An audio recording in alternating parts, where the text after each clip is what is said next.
हमारे वृंदावन की सत्य घटना। एक महाराज जी ठाकुर जी की सेवा करते थे, वो बड़े भाव से करते थे। इसी भाव से करते थे कि साक्षात चैतन्य है।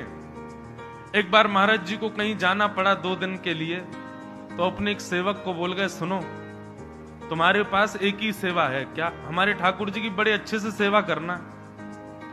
तो उनका जो शिष्य था वो खुश हो गया, बोले गुरुजी हमको सेवा देके जा रहे हैं, अच्छे से करेंगे। अब गुरुजी तो चले गए।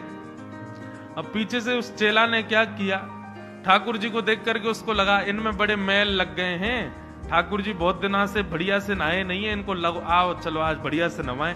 सारे वस्त्र आदि उतार के और जल से नवाता, पंचामृत से नवाता समझ में आता। उसने क्या किया, पानी में सरफ घोल लिया और सरफ घोल करके सरफ के पानी से ठाकुर जी को नवावे।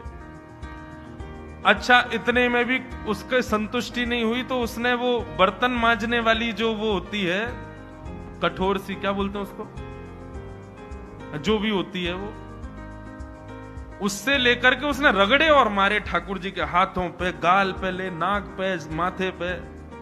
ठाकुर जी चमकने लगे। उसको लगा गुरु जी खुश हो जाएंगे, ठाकुर जी चमक गए। बढ़िया श्रृंगार आदि करके उसने आरती पूजा करी, भोग लगाया ठाकुर जी का। गुरु जी को अगले दिन आना था। रात्रि में गुरु जी जिस शहर में गए हुए थे, वहां जैसे ही सोए तो स्वप्न में ठाकुर जी रोते हुए आए, और जहां जहां उसने घिसा था वहां वहां ठाकुर जी के घाव दिखाई दिए गुरु जी को स्वप्न में। गुरु जी बोले जय जय, आपके माथे पे छिल कैसे गया, आपके हाथों से रक्त क्यों आ रहा है, ठाकुर जी आपके अंग प्रत्यंग ऐसे ऐसे क्यों हो गए। ठाकुर जी कुछ नहीं बोले, केवल अश्रुधार बहाते रहे नेत्रों से। महाराज जी समझ गए जरूर कुछ अनुचित हुआ है वृंदावन में।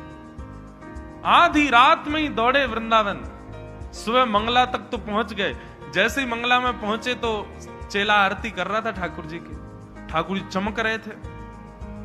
गुरु जी ने आके कहा, बोले ठाकुर जी इतने चमक क्यों रहे हैं। और गुरु जी अच्छे लग रहे हैं ना, मैंने बहुत जोर से नवाए ठाकुर जी, कल मैंने बढ़िया से, बहुत सारा मैल था सब छुड़ा दिया ठाकुर जी का, देखो कैसे बढ़िया लग रहे हैं। गुरु जी ने कहा सही से बताओ तुमने कैसे नवाए ठाकुर जी।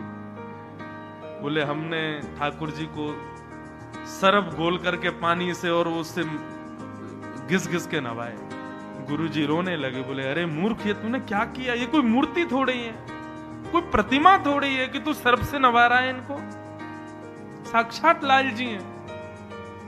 उसके बाद गुरु जी ने लेप बनाया, और लेप बना करके जहां जहां स्वप्न में उनको घाव दिखाई दिए वहां वहां लेप लगा करके पट्टी बांधी ठाकुर जी के। 5-6 दिन तक रोज काढ़ा पिलाया ठाकुर जी को बना करके।